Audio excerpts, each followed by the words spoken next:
Hello, everyone. Welcome to the Cottage and welcome to another episode of One Card in 4 Decks.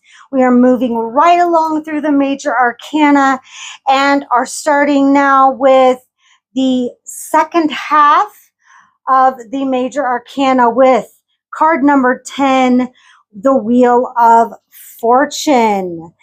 Now, this is a very complicated card with lots of symbolism, so we are going to jump right in. Okay, the crystal for the Wheel of Fortune is selenite, and I love my little selenite wand. This is a crystal that purifies energy and brings clarity, helping you navigate life's ups and downs, reminding us of the ever-turning wheel of fate, which is going to really relate to the Wheel of Fortune. Selenite cleanses. It cleanses everything. So it is really going to help us on our journey understanding the Wheel of Fortune. I have tons of notes for the Wheel of Fortune, so let's dive in. The Wheel of Fortune is directly related to the biblical book of Ezekiel, verse 10, when it is referred to the 4 living creatures or cherubim of Ezekiel, or the 4 evangelists, and you will see them here, or the 4 fixed signs of the zodiac. So we have this woman. She is representative of Aquarius. We have the eagle representing Scorpio. We have the lion representing Leo. And we have the bull representing Taurus. So that's our representation of the 4 fixed signs of the zodiac. Now, if we go the biblical route, they are actually reading from the Gospels there for Ezekiel. Now, on the left side, we have Typhon or Typhoon. This is the great and terrible serpent from Greek mythology who battled with Zeus to become the supreme leader of the cosmos. And according to legend, Zeus defeated Typhoon with his thunderbolts and buried him beneath Mount Etna. And on the right side, we have the Anubis, the Egyptian god of the dead who ushered souls into the afterlife. So lot of symbolism. This is why I wanted to jump right on in with that. And on top of the wheel, we have the Sphinx returning from the chariot, symbolizing stability above the changeable nature of fortune. It's the balance contained in the constant motion. And then we have the wheel itself. So it's marked on the hub with the alchemical symbols for the elements, which also stand for the 4 suits of the minor arcana. So on the rim, we see the tetragrammaton, or the 4 Hebrew letters of the divine name of God. We have Yod He Vav He, the abbreviation for the unpronounceable name of God. Now, my friend Bobby, he would be able to tell you which one those letters are, but I can only tell you that these 4 letters stand for those 4 letters. You will have to get with him for him to tell you which letters those are.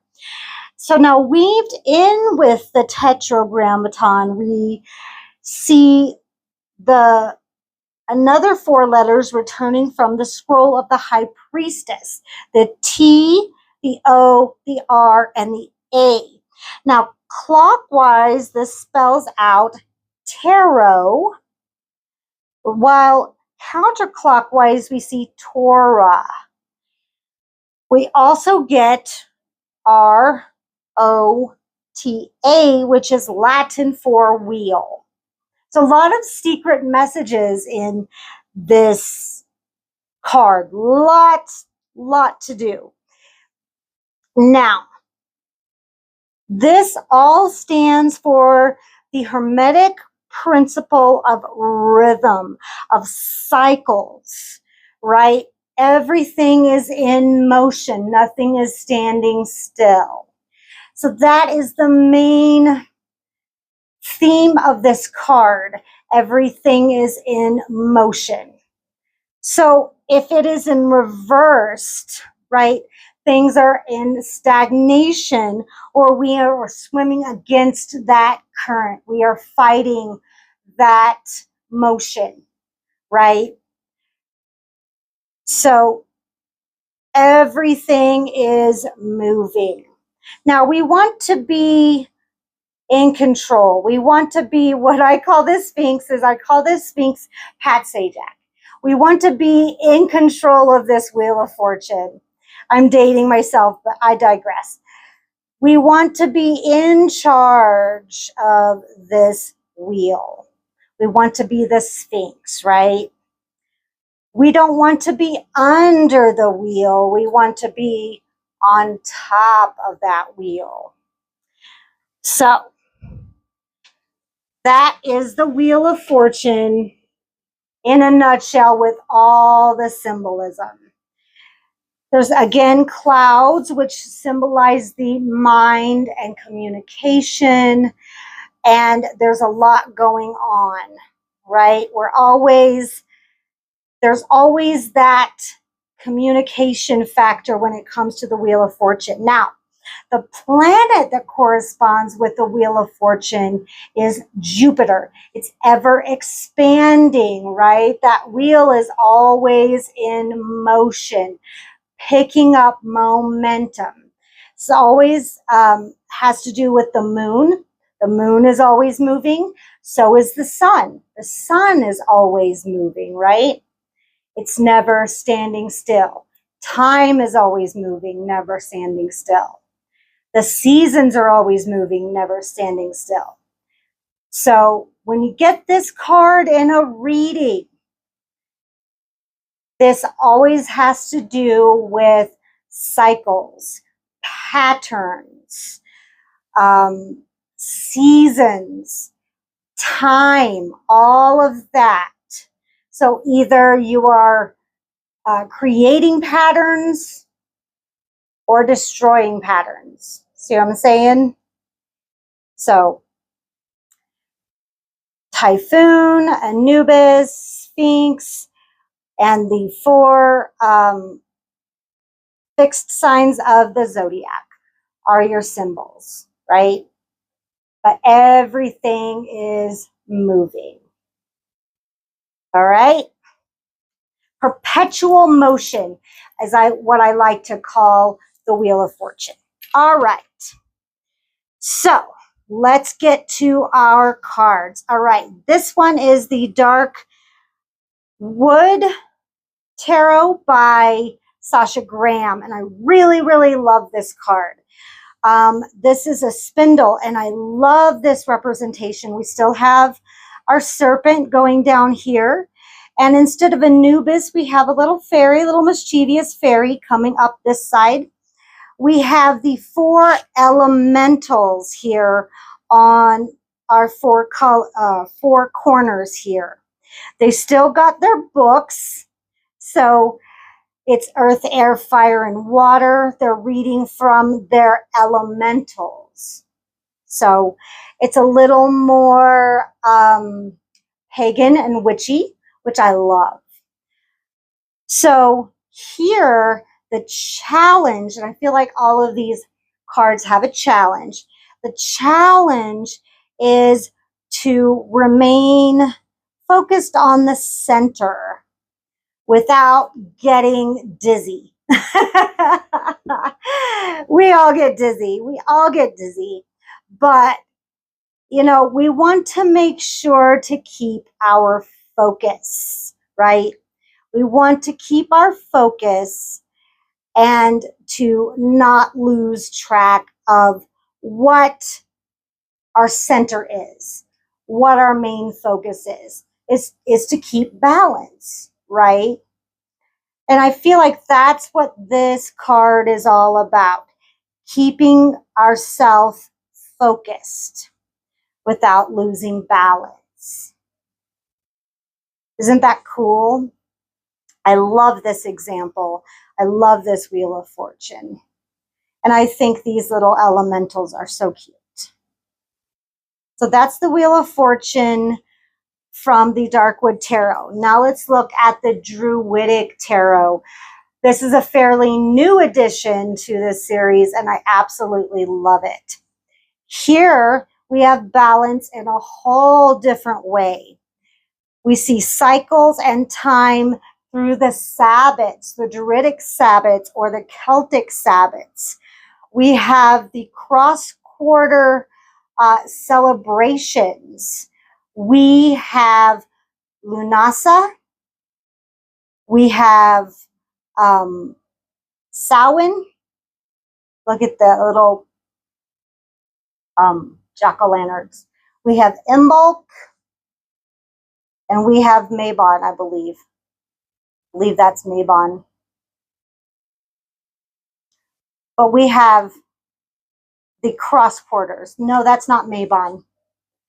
I digress. I'm mistaken. Lunasa, Midsummer. Lunasa, Midsummer, Imbolc, and Samhain are the cross quarter celebrations that are halfway between the major Sabbats. So we have, the beginnings or the halfways between. So Imbolc is halfway between winter and summer. Let's see. Oh my gosh, when I'm put on the spot, I forget things. Samhain is between summer and winter, and then Lunasa is between spring and fall, and then Midsummer is between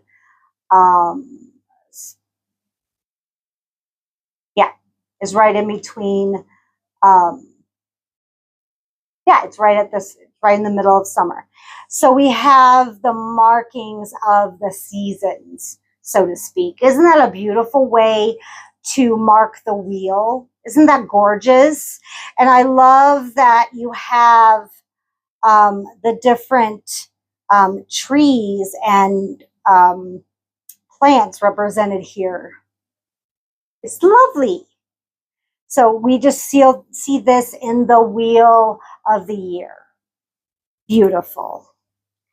And now we're going to get complicated because this is the Tarot of the Dragons. And I actually had to get the book out because it's Eastern philosophy. So strap in, we're getting philosophical with the Eastern philosophy here.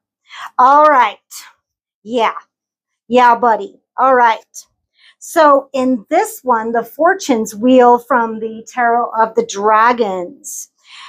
So the dragons are the spokes mark the Buddhist eightfold path.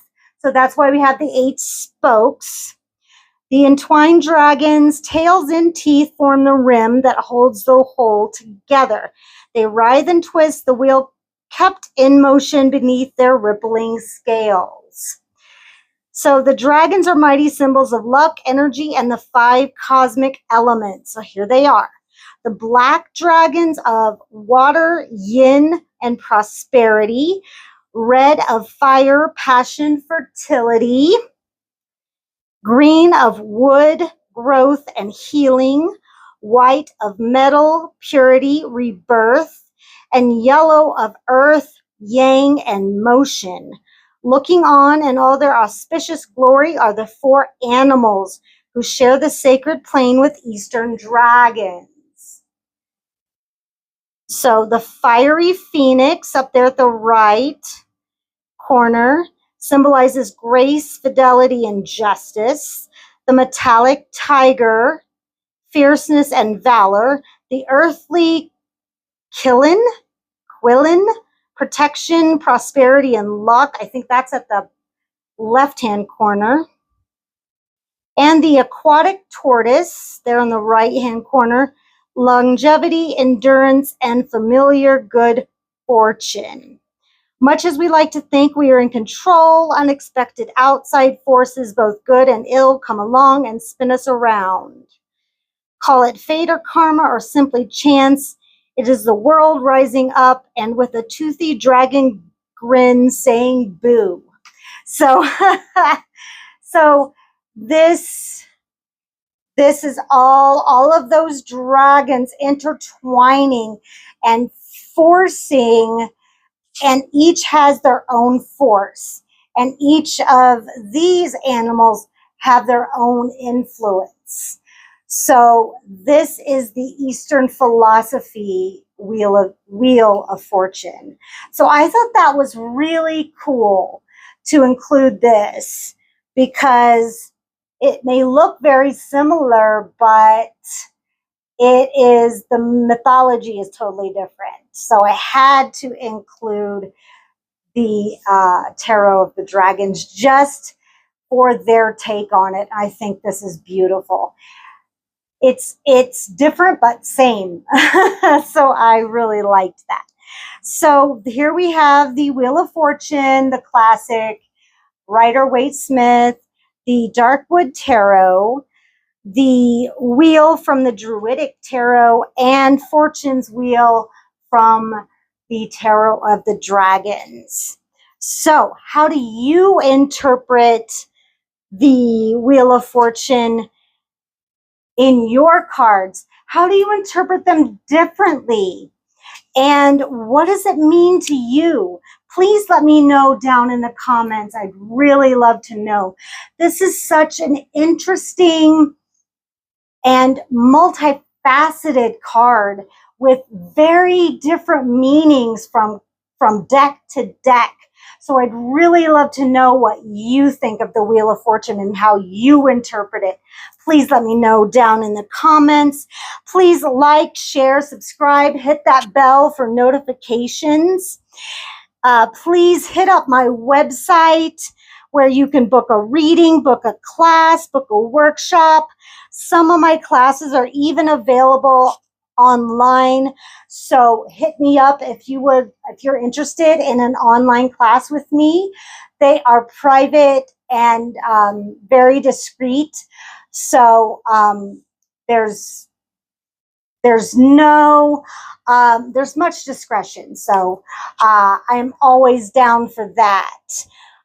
You can shop my herbal store where I carry holistic healing products, ritual and spell supplies. I even do special orders. So don't hesitate to hit me up and ask for special orders. I can do that for you.